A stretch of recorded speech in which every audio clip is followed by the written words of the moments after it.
This is From Justin to Kane, a podcast where Mike Robertson and Bob LaRue watch one critically acclaimed film and one terrible film and talk about how they are the same.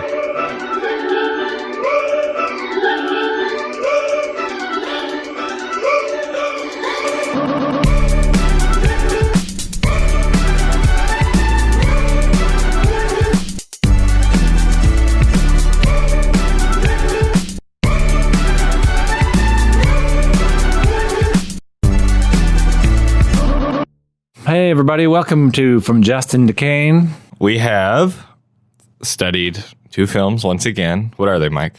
We studied 2001's Shrek. As well as 2016's Suicide Squad. So, this is the podcast where we watch one great film, one terrible film, and we compare and contrast them and find similarities. Yes, and there are a doozy of similarities between these two. Yeah. I'm feeling good about this one. We always kind of just pick randomly two movies we think would go weirdly together, not good at all. But then they do. But then they always do, because we're just riffing here, and you can kind of make anything happen with the power of your imagination. That's true. That's true. I think that's ultimately what this podcast is about, is just believe in yourself. Yeah, if you can take anything away after you listen to an hour and a half of us talking about movies, it's believe in yourself. And also, you're beautiful on the inside, which happens to also be the message of Shrek, and to some extent, Suicide Squad, but we'll get into that later. That's almost verbatim a line of dialogue from Suicide Squad. I know. That's what I was getting You're a at. genius. Thank you. There are eerie similarities. Anywho, let's do some background on these two movies. Sure thing. You lead the way. I'm sure you're more comprehensive this time around. You'd be surprised. I did Shrek, and boy howdy was I excited for that, because I don't know if people know, but there's a internet irony community revolving around Shrek that's kind of popped up in the last 10 years, and I'm sure the listeners have no idea what you're talking about. Yes, Shrek is love, Shrek is life, etc., etc. So Mike is literally dressed as Shrek at the moment. He's in all green. He's wearing a unitard, and his feet are so muddy. Oh, yes. And I saw him pick earwax out of his ear and try to make a candle out of it, but it was short-lived. And I was also, earlier, I was telling you about how I have layers. Like an onion. Like an onion, yes, of course. He also has onion breath. He's been eating an onion before we started this. Yes. So in this reality, Shrek is the great film, because I think a lot of people look back on Shrek because of the irony that exists on the internet about Shrek now, and they think Shrek sucks. But you watch Shrek, when it came out, it was regarded as like a breath of fresh air in the animation community. It was seen as a great comedy. And I watched it last month when I was deathly ill with some sort of flu, and it did hold up. And it may have been the fever dreams or whatever, but yeah, I thought it was good. Same. Suicide Squad, watched it again. Still not good. So I think the general consensus on these films aligns with my own perspective. Yes. So Shrek is released in 2001, several months before 9/11. Unrelated, but just have to point that out. Also, they have been working on it for many, many years. Shrek is kind of like the project for Dreamworks, which is a new film company that was started by Jeffrey Katzenberg, Steven Spielberg, and who? David Geffen, famous for Geffen Records. I will say they weren't that young by the time of this release, because it was relatively young, but Dreamworks SKG, which stands for their names, started in 94, I want to say. So they had a string of hits and misses for a little while. Bob read the book. There's a really great book called The Men Who Would Be King, written by an author. I can't remember her name, but she's awesome. She's very scathing and realistic about these rich dudes. And it's amazing. It's fascinating. Also, how can you go wrong with that trio of people? Spielberg, still great. David Geffen, Geffen Records released some of the biggest albums of the 90s, including Nirvana. Right? Yeah, that's true. That's true. That's like a power trio. Dreamworks discovered Nelly Furtado. Good for them. And at first, she wasn't very successful with Nelly. And then they just kept pushing it, and the PR machine kept rolling, and then it ended up selling a bunch, and she became very successful. But they believed in her because they were an artist-friendly studio. I know a lot. This is a great book. Originally, Bill Murray was supposed to play Shrek. Steve Martin was supposed to play Donkey. But then Chris Farley played Shrek and recorded most of his lines, and then died of a drug overdose. This was in 1997. So this kind of gives you an idea of when they started kind of like working on this film. Janine Garofalo also was supposed to play Fiona at the time. So clearly, some very 90s casting ideas. Yeah. It was based on a book by William Steig called Shrek with an exclamation point. Shrek! And the book itself was nothing like the movie. It was about kind of like an ogre who was kind of a jerk. He farted a lot, but for the most part, he lived You're describing the same thing. Well, he lived with his parents, and there was a bunch of like, he just kind of like wrecked a car or something like that. It was like kind of just not the subversion of Disney stuff that Shrek is seen as kind of now. Yeah, yeah. It won the Best Animated Film Oscar in 2001. There was 3 sequels and a spin-off called Puss in Boots, not including Shrek 4D, which is a ride. And Shrek the Halls. Yeah, Shrek the Halls. Nice. And Shrek Karaoke Swamp Party. And also Scared video Shrekless. games. And video games. A series of video games, yeah. So it was definitely a huge property, considering that they thought that it was kind of a risky move. And they're just like, well, they put not a lot of money into it. And they kind of described it as a low budget experimental kind of animated film. And a lot of the team who animated it was poached from Disney and were called the Gulag because that is where animators went after being fired. I read that in an article about Shrek. But regardless of all of this, it was a huge success, like beyond probably the expectations of everybody. It kind of like changed the paradigm for animation, I think, probably for the worse. Although at the time it seemed like it was like, oh my gosh, things are going to be different now. We're in a post-irony world or whatever the hell. But then after that, you just get every movie has like a animated character and he's crossing his arms and he's giving you a smug look on the poster and everybody dances like any chance they can get. What is this? This is trash. A lot of people think that Shrek was Katzenberg's attempt to take some shots at Disney, both with a lot of the parodies of kind of the messages in Disney films, some of the visual references. Word on the street is Shrek 5 is on the horizon. Seriously? Good supposedly. For Mike Myers. However, Shrek is a shell of its former self, not only because irony has taken it and ripped it from its bones or whatever the hell I'm trying to say. Sure. But also, every film kind of had diminishing returns. So nobody really, less and less people watched the movies as they came out. That's to the point where Puss in Boots barely made its money back. And now Shrek is reduced to like a YouTube channel where other people who aren't Mike Myers and Eddie Murphy are recording poorly written Shrek sketches. That's the postmodern problem. Yeah. Yeah. Irreverence. I'm not going to get into it. Anyways, totally. That trend, very stereotypical. But also Shrek is the prime example of something that was commercialized to death. Yeah. It like kind of sealed its own fate just by how like Star brazenly Wars. Commercial it was. Yeah, like Star Wars is kind of going the same way where people are like, you know what, I'm kind of done with Star Wars. For some reason, Marvel hasn't done that yet, which I kind of wish it would. People will just eat it though. Like they love it. They'll just eat it up. I know. They love Marvel. Marvel's untouchable. It seems like DC's struggling, but Marvel's just like untouchable. DC's struggling. Go on. That's a perfect segue. Oh yeah. Yeah. Okay, Suicide Squad. That was a lot of info. I can't match that. Honestly, you really undersold yourself on your research. That was 10 minutes of research right there. And it was mostly just from Wikipedia and like 2 or 3 different articles. Okay, Suicide Squad, which was released in 2016 to universally bad reviews. Yes. Directed and written by David Ayer, A-Y-E-R. I'll say Ayer.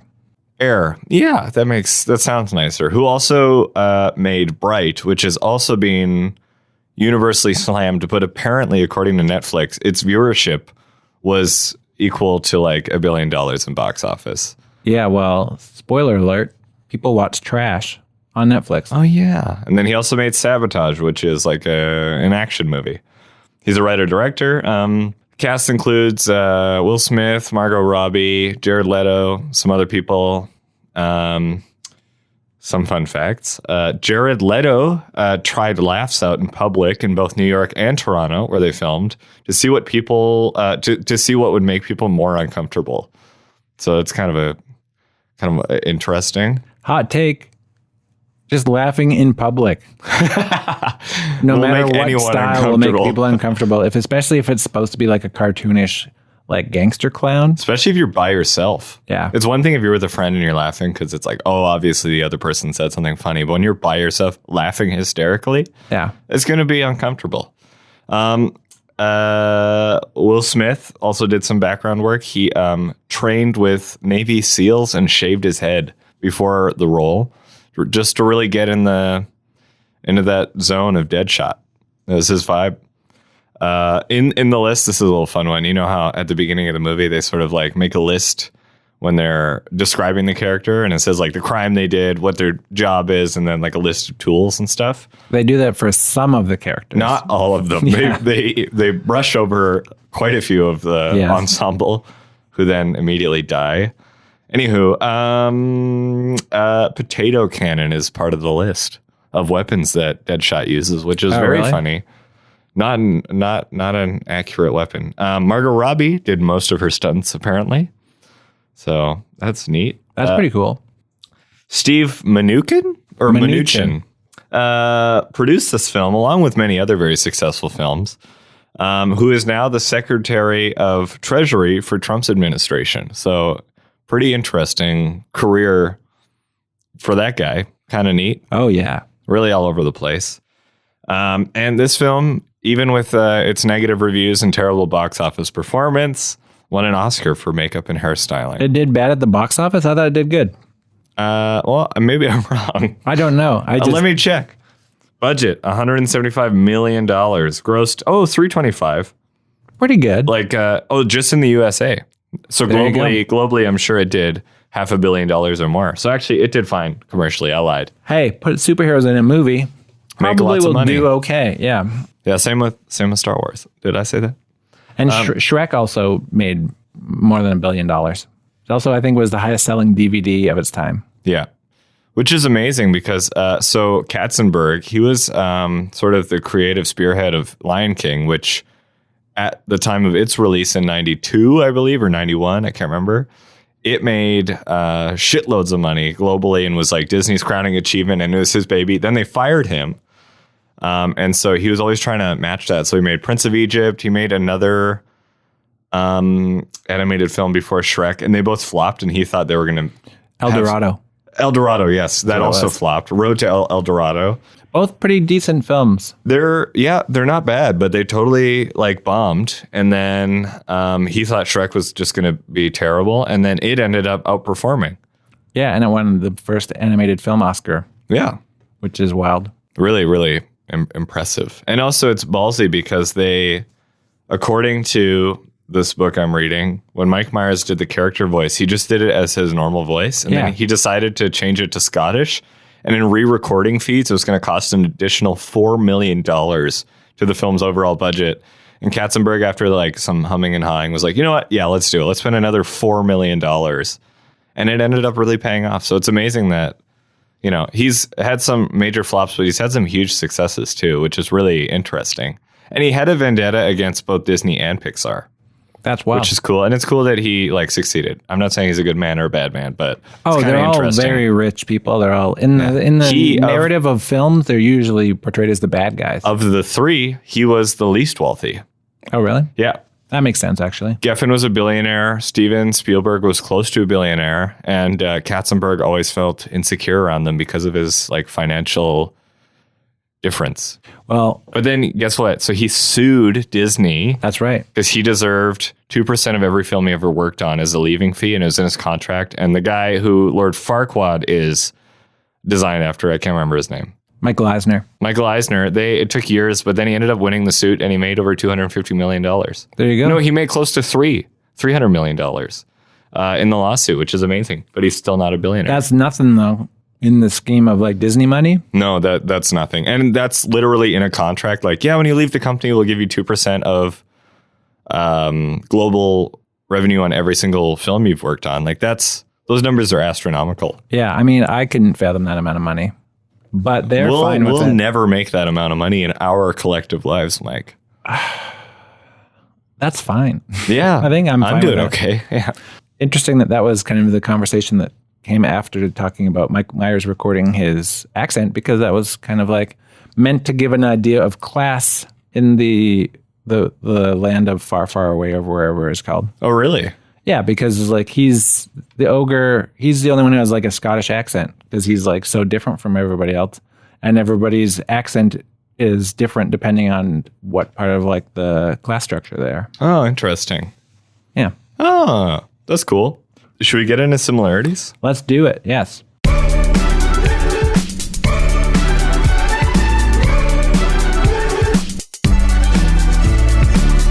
Hit us with the first one there, Mike Robertson. Well, I find that whenever we do this, there's always some sort of... It's very easy to basically just come out and say, both films have the same story. Like they're both the same movie in a sense.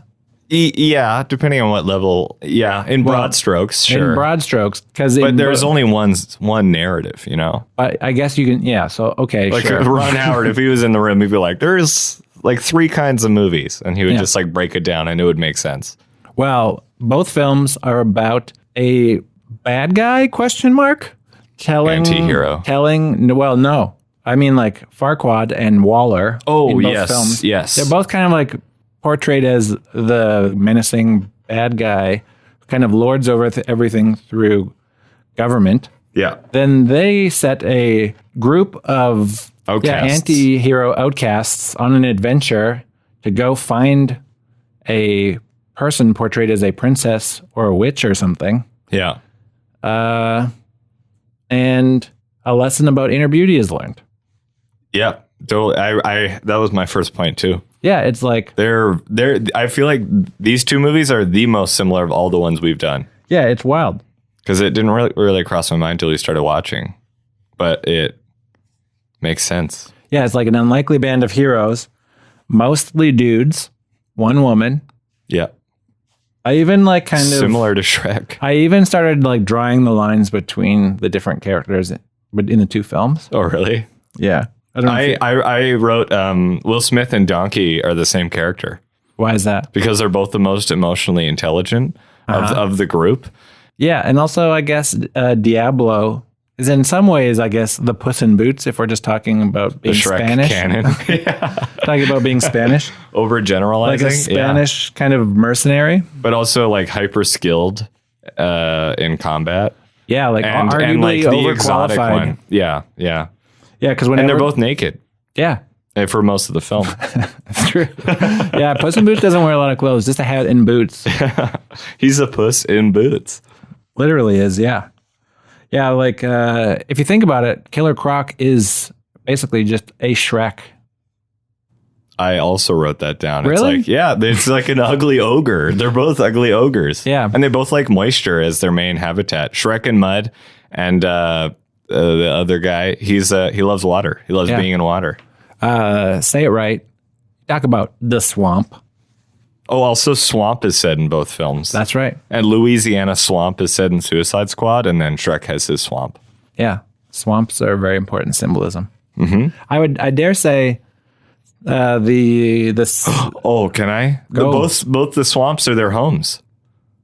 The Louisiana swamp, where the prison is the home of the Suicide Squad. That's technically, and Shrek's home is in a swamp. Oh my Boom. God. Wow. I didn't even write that down. Wow. I just thought of that. Both have a grotesque overuse of pop music. Yeah, so I wrote pin dropping. They both pin drop a bit too much. Oh, you mean needle drop? Yeah, that's what I meant to say. Pin drop is. That happens too. Yeah, there's a lot of needle dropping in both films. Mm-hmm. And dare say both would probably not age well as a result. But I feel like they're bangers. They are bangers, but I feel like maybe it's just I've just seen it too much, or it's just too overdone or something. I don't know. Last time I watched it, it hit home. I loved it. Okay, sure. Yeah.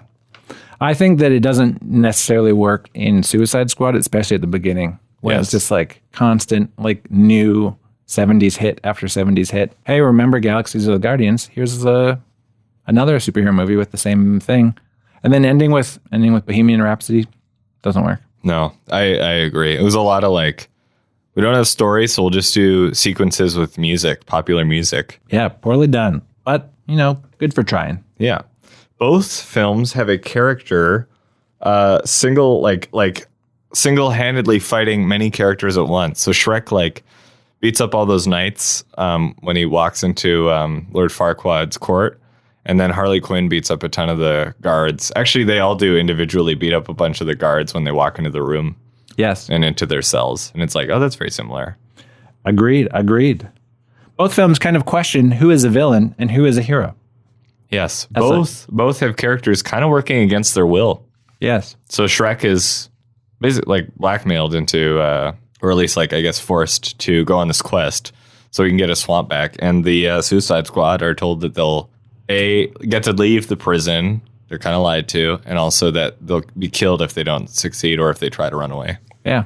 Because they got that little grenade in their neck. I wonder if they ate waffles in the prison. Maybe. Also, you know how I said that Donkey and Deadshot are the same character? Yes. The Joker and Dragon are the same. Interesting. Yeah. They both serve no narrative purpose, but they both help a little bit. Yes. Yeah. Well, the dragon, the dragon kind of like a Deus Ex Machina in some way? Definitely. Yeah. I would argue Joker is too, because he seems untouchable. Yeah. Like literally, like the antagonist of Suicide Squad is almost invincible and is killing tons of people and destroys a whole city. Is it the Joker though? What? The Joker isn't. He's not the antagonist. No, he's not the antagonist. The witch is. Whatever, and her brother. They're the antagonist, but he seems unaffected. Just like the dragon's not really affected by Lord Farquaad and his kingdom. Right. The dragon's just kind of hanging out. And they both fly. The Joker in a helicopter and Dragon with her wings. And there's a romance between a character in the gang on the quest and each of those characters. Yes. Yeah, there are some similarities. And they both wear makeup. Is there a similarity between Lord Farquaad using that mirror to kind of guide him as like an omen or to tell his future kind of thing of like what he should be doing? Yes, and the iPad that Weller, is that her name? And the iPad that she uses. Yeah, they both. So there's literally Lord Farquaad talks through a mirror. Yes. And she talks through an iPad. Black mirror. Yeah, one might say. Wow. Yeah, so another similarity. So I'd say they are the same. They are the same movie. You can draw lines a little bit, especially if you use the canon of Shrek. Yeah. And also going back to the inner beauty thing we discussed earlier, they literally have a discussion about inner beauty in both films. Yeah. Very blatantly in Suicide Squad when they're in the bar, in case you don't remember. You're ugly on the outside and the inside, she says to the crocodile guy. Yeah. And that was a mean thing to say to Killer Croc. It was mean. And then he says, no, I'm beautiful. And it's like, that's an interesting. That's what Shrek would say, or Fiona would say, or one of them would say. That's what Shrek would say about Fiona. But also, one thing I found interesting was Harley Quinn's character, arguably the only one with an interesting storyline in the movie. Her origin story is brought up so many times. Yes. To the point where the one time we see her fall into that swamp of goo. Yes. So that she can change and become a monster. It's like the symbolic change in Shrek where Fiona has Shrek's one kiss or whatever. And then she's still an ogre. But now she's not a human and an ogre. She's always been an ogre, but there's like a symbolic like shift of just being like, now you're fully monster, you know? Interesting. Yeah, she's the Fiona of the film in some ways. Yeah, I totally agree. Fiona! That's what Shrek would say. Donkey. Nice. Nice. Both films feature a title that is the name of a thing in the film. So Shrek is Shrek and Suicide Squad is Suicide Squad. They are a Suicide Squad. Yeah, and both say it in the movie in a line of dialogue. Right. So Will Smith says like, so what are we, the Suicide Squad? And then Shrek says his own name and everyone else says Shrek. I'm Shrek. That's true, yeah. Oh, I got another one. Go for it. So both films have a strong female character that's great at beating the shit out of other characters. Mm-hmm. So Harley Quinn can fight like nobody's biz, and Fiona fights the Robin Hood and his gang. Yeah. Beat the shit out of everybody in the forest, and it's awesome. That is and true, they have similar combat styles. Like, I'd just say similar. They even do like a Matrix parody in both of them. Yeah, they do. Oh, yeah, they do, don't they? No, I was just kidding. But they kind of do. You fool. Well, I mean, Shrek literally does. But Harley Quinn, like in the elevator, she like flips over the guy. Like, it's a very Keanu Reeves move. Yeah. I'd argue there is something to that. Well, actually, maybe there's Matrix references, you could say, because I would say the best part of the Matrix movie was the helicopter fight on top of the building. That was the best sequence in the film, I thought, of the Matrix. And I agree. That scene isn't necessarily called back, but there's like some visual similarities to people just fighting a helicopter on top of a roof. But literally, it's like a chain gun or whatever you call it, a mini whatever, and then a helicopter shooting at a building. Yeah, filled with people. So there's a similarity between Suicide Squad and the Matrix. Yeah, but the Matrix is referenced in Shrek. So. Also, earlier you mentioned Steve Mnuchin was a producer on Suicide Squad. Yeah. And now he is the Secretary of Treasury, and part of his administration's whole thing is draining the swamp. Oh, yeah. Shrek, swamp. And he has a Scottish accent. Does he? No. Oh. So I was going to make a joke. Like, he also complains on Larry King Live that he has many layers and nobody seems to understand Nobody seems to understand. Yeah. He's like an onion. The Suicide Squad, just based on the fact that they're constantly revisiting their origin stories. Yeah. But like the origin stories of like 3 of them, not all of them. No. We get to see everybody for 30 seconds at least. And then 3 characters we get to see a constant revisiting of kind of the same points over and over again. Yeah. So anyway, just the fact that there's so many different layers to these Suicide Squad characters. You know, Deadshot's not just a deadly assassin. He's a deadly assassin with a kid. Yes. That's a layer. That is a layer. Okay, I got one. There's a female character that transforms in a magical way. So you have June, the witch, and then Fiona at night transforms into an ogre. And it's like a very magical process. Bright lights. That's right. Mist, sparkles, that kind of thing. Very magical, unexplained physically how it happens. And yeah. Is she a royal figure? Who? The witch character. She, she's a god. Okay. So yes, in a way she is, because she wants everyone to walk under her feet or like be under her feet. So yeah, I'd say there's a monarchical hierarchy situation going on there for sure. Yeah, because Princess Fiona is obviously royal.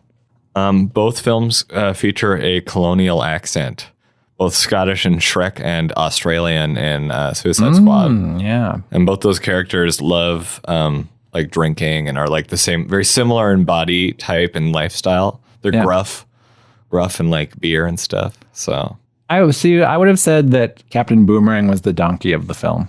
And it could be. That's totally, I can see that for sure. Yeah, he just kind of seems like the one that everybody just kind of tolerates. Yeah, but Donkey does have an emotional intelligence that some other characters seem to lack. But Donkey's also childish. Yes. Donkey is the Aries of the film. In both films, I would say there's a non-intimidating villain who is overcompensating. And by I mean Farquaad.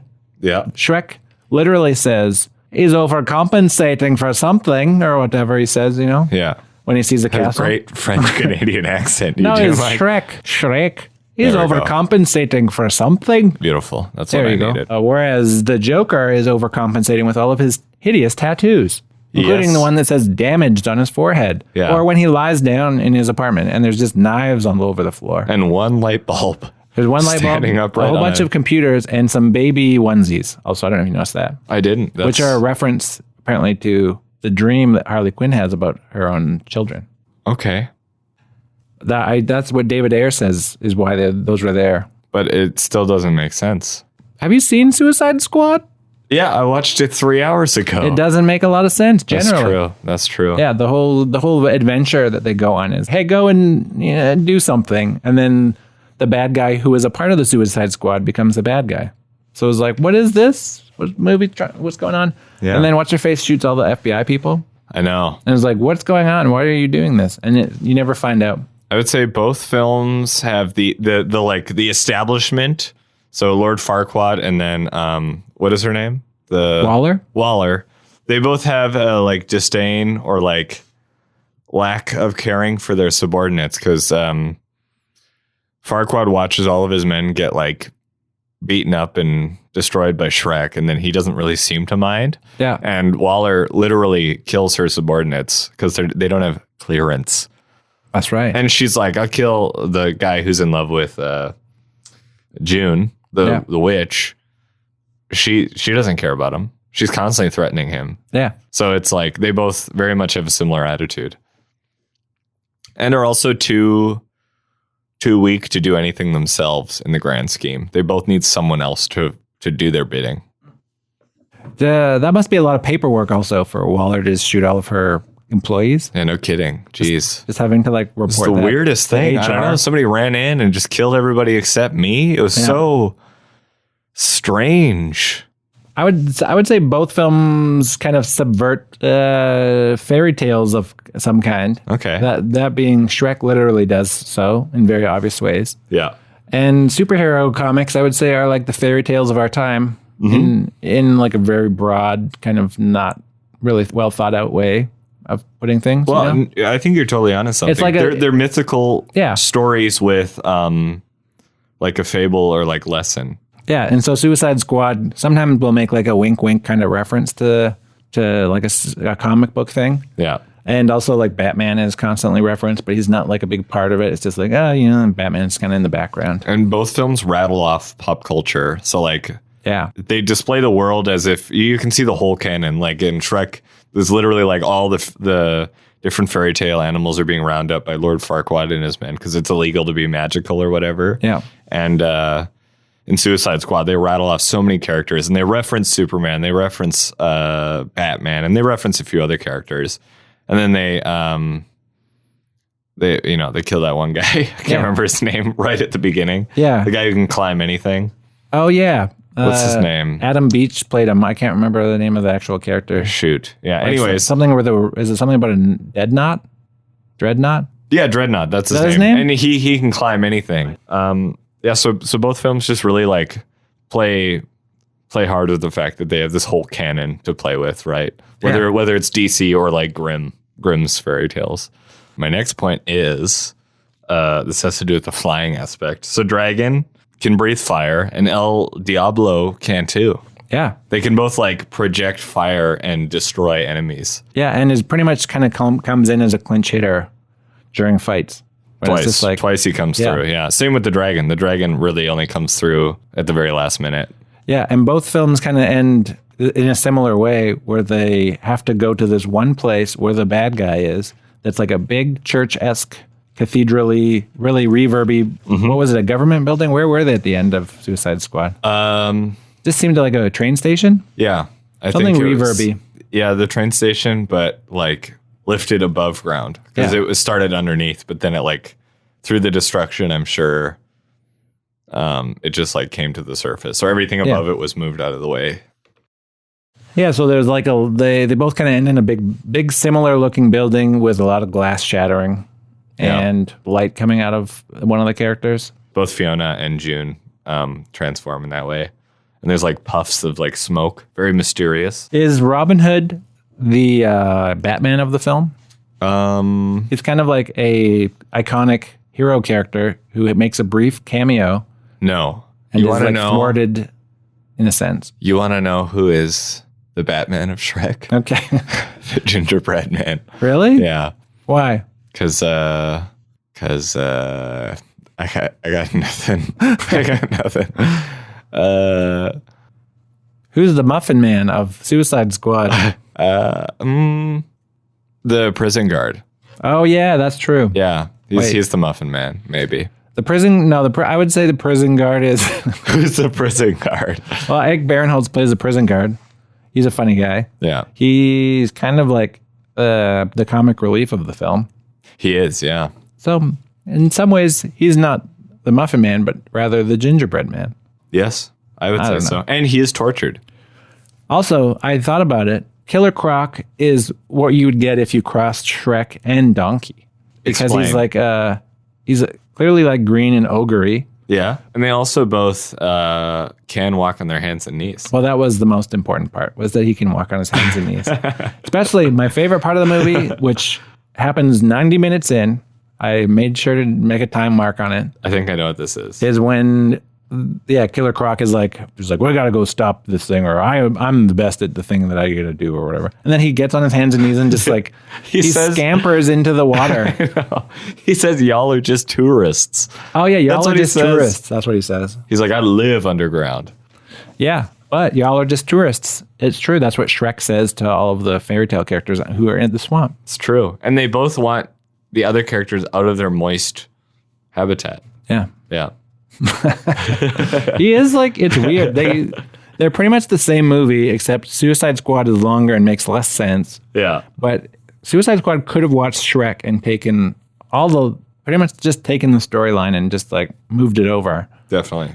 They just took Shrek, Donkey, and Fiona, and to an extent Puss in Boots, and to an extent the Fairy Godmother. If you look at the witch and the Fairy Godmother is the same kind of character. Yes. Yeah. But they took the 4 characters of the Shrek canon and just divided them into 12 characters. So they just peeled back the layers of the Shrek characters and made entire characters out of them. I would say of the 2 movies, Suicide Squad is the onion, and Shrek is Shrek. Yes. Yeah. That's no one will deny Shrek is Shrek. Yeah. And no one better deny that Suicide Squad is an onion. Yeah, it is an onion. It's sour and it's layered. It is layered. You know, like baby onesies and stuff. Very layered film. Shrek. Donkey. Get out of my swamp. Also. Yeah, go ahead. I was going to say, the scene when they introduce Harley Quinn and she's kind of like quasi like pole dancing at that bar. Yeah. And then she's hitting on some other dude and Joker's just like watching. Is Joker a cuck? Yes. Okay, cool. Yeah, definitely. Definitely a cuck. Great. Any other remarks? Any other thoughts? No. I highly recommend The Men Who Would Be King. It's an amazing book. Mm-hmm. And I highly recommend Shrek 1, but not Suicide Squad. Yeah. I have the box set of Shrek, and I think I might just sit down. Watching the first one a few weeks ago just for fun on a Sunday night was amazing. It really is a fun movie. I'm going to watch 2 and 3 again. I got them on DVD. I'm going to do it. Shrek 4? Not as good. Never seen it. Oh, it's not good. What's it about? It is kind of cool in concept. Basically, Rumpelstiltskin makes Shrek go through his own life. It's a Wonderful Lifestyle. Oh, okay. And he kind of just sees like his life in a different reality. It sounds interesting, but bad. Huh. It kind of expands the Shrek universe a little too much, where you get to see like this other ogre community and stuff. This just feels like something we don't need to see. I feel like there is a confine to worlds. Yeah. Like there is an end. It's like there should be ambiguity. Yeah. Always in the world you fictitiously create. Arguably, you could say that about Suicide Squad. We know that it's set in the DC universe. You kind of have Batman and the Joker popping in. That's kind of cool from a world building perspective, because we get to see these characters kind of make cameos, but they're not like making important movements into the film. No. But they kind of just get in the way, Yeah, they totally do. They're just eye candy. Yeah. They're just world candy. What a life that must be. Being a Suicide Squad and having to just go about your business. You're just trying to do your stuff. And then the Joker or the Batman kind of gets in your way every once in a while. And you're just like, come on, guys. We're just trying to do whatever the heck we're supposed to be doing in this movie. I know. Yeah. Rough life for a Suicide Squad. That's why The Incredibles is so good and also subversive. Because it subverts the superhero story by it illustrates how they try to be normal and the world won't let them be normal. It forces them to embrace what makes them unique in order to save the world. Maybe that should be the next episode. What's that? The Incredibles. I was also going to say we haven't done a Spielberg movie. We should do a Spielberg movie then. That's a great idea. Yeah. Here, I got it. Why don't we do Shrek? He executive produced it. Spielberg has his fingers in all of the pies. Dirty pies. Yeah. His filthy little fingers are in all the dirty pies. Gross, Mike. You're grossing me out. Just think of a movie. He produced American Beauty. Sure, I bet. Yeah. Well, that's because it's DreamWorks. Yeah. Man, those were different times back then. Yeah. Well, here's the thing. So DreamWorks thought of YouTube before YouTube was a concept. They created a website called pop.com. And they ended up spending $7 million and hiring 50 people from Disney to start this like video concept website. And then it ended up, there was the NAFTA thing or the NASDAQ deal that Bill Clinton signed. And then that somehow ended the internet, like it made it public or something. So you couldn't pay to like go on the internet or something. I'm not sure the details of that, but basically that ruined this website. And so there's a huge .com bust in like 99 or whatever. That's right. And then YouTube came into fruition like a few years later and became a $1 billion enterprise. But it's kind of interesting. Honestly, I came up with YouTube. Go on. I could have, is what I'm saying. So you didn't? I didn't come up with YouTube, but I could have. Because I mean, you could have. Because like if you look at the internet in the 90s, it's just like, you know what? Video is like a thing on the internet, but it's kind of a pain in the butt. What if there's a website? Everything. Yeah, what if there's a website where you could just stream video easily? Yeah. I probably, if someone was like, what's going to be the next thing? And you gave me an hour to think about it. I was in school, so I wasn't thinking about this stuff. I was a child. You say that, but like when Elon Musk started like the online like Yellow Pages thing, like he basically came up with online Yellow Pages. Right. And nobody liked it. Wow. What was it called? Was it called something stupid? Yeah, it had a terrible name. Was it Musky Pages? Because I wouldn't use it. No, actually, I think the name was worse than that. I can't remember. Elon. His name was not in it. Yeah, but it was something really stupid, like whip.com or something. Sure. I can't remember. I mean, most things that fail, hot take, is because they have dumb names. You got the best idea for an app, but your app is called Sploink. Probably going to fail. Yeah, I guess something for you. There. Snapchat. Here's a dumb name. Great product. Hear me out. Sure. Shrek. Yeah, exactly. They all thought it was going to fail. And then it didn't. So your theory is debunked. No, Shrek is a great name. It rolls off the tongue. Shrek. But so does it's fun to say. Shrek is fun to say. Yeah, but if it was called Schlonk, it wouldn't have been as good. Shrek is like not a hilarious word, but it's a fun word to say. It rolls off the tongue. It looks good in print. It's fun to say. Shrek. Right. Okay. It's fun to say when you have a Scottish accent. Shrek. Fun to say when you don't have a Scottish accent. You know, Shrek. But if you say Splonk, it's like, yeah, that's fun. Splonk. It's not as good. I don't know. Yeah, that's fair. That's fair. But most apps or websites have stupid names, and then they don't go anywhere because nobody wants to get on board with Bloink.com. That's true. Elon Musk also invented the e-transfer, supposedly. He co-founded PayPal. Exactly. Yeah. It's just like, that's a pretty obvious idea. He invented online banking, really. That was the original concept, was just having a bank on the internet. The thing is, yeah, you pretty much, with the internet, you just got to get there first. Yeah. Just have to take something we all know and are familiar with and just get there first. So it's like, whatever the next thing after the internet is, I'm going to be the first one to come up with whatever that is. It is a virtual world. Yeah, truly. I came up with Grand Theft Auto when I was a teenager. Okay, here we go, Mike. No, it's true. I know you're the whiz kid, all right? No, when I was like 11 or 12, me and my friend would design video games. And they were usually just us taking loose leaf paper and drawing like levels for these characters to go on and stuff. And it was a lot of fun to just kind of create these very complicated like levels that took up an entire loose leaf page. And then I think a lot of video games were designed that way back in the 80s. Just like Super Mario, they just drew it on like square paper. But anyway, the N64 comes out, and in my book of like video game designs, I kind of came up with a concept that was pretty much just like Grand Theft Auto, where you could just steal cars and just run around the city and just do all these things and go on dates. Basically, I came up with that before Grand Theft Auto 3. I didn't come up with Grand Theft Auto because that was like a PC game by then. But Grand Theft Auto 3, the concept of I had kind of... Yeah, I feel like in the internet, the age of the internet, there is no such thing as an original thought. You're just there first. Yeah. You know? And it's also proven in history, like the internal combustion engine was invented simultaneously. Yeah. In several parts of the world. Same with film. Yeah, that's true. That's true. podcasts. And it's like, who's patenting first? Because they're the inventor. But it's in actuality, it's like humanity thinks of things simultaneously.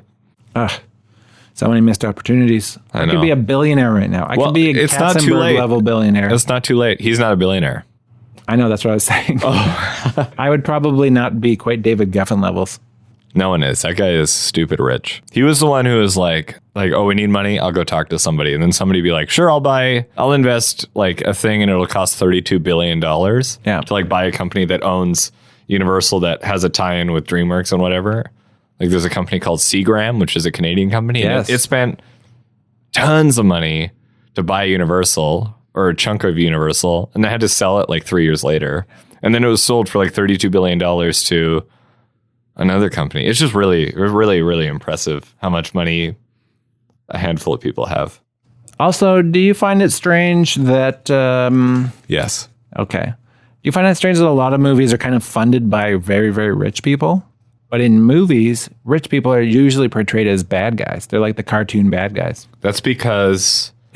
Are they trying to send some sort of message to destabilize us? You know what I'm saying? Is it a conspiracy that the rich people are behind? Yeah. They're trying to just like make us be like, yeah, that's right. We're the good guys.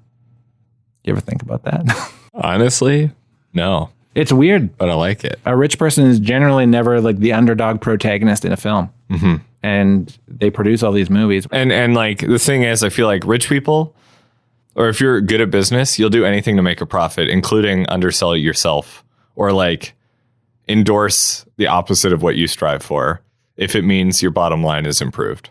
There you go. So you'll subvert yourself for profit each and every time. And that's what rich people do. That's why that's why corporations buy like small businesses and still preach to their small businesses. Yeah. Because that sells. It doesn't matter how you get the profit. You'll do anything for it. Include lie. Including lie, you mean? Including. Include lie.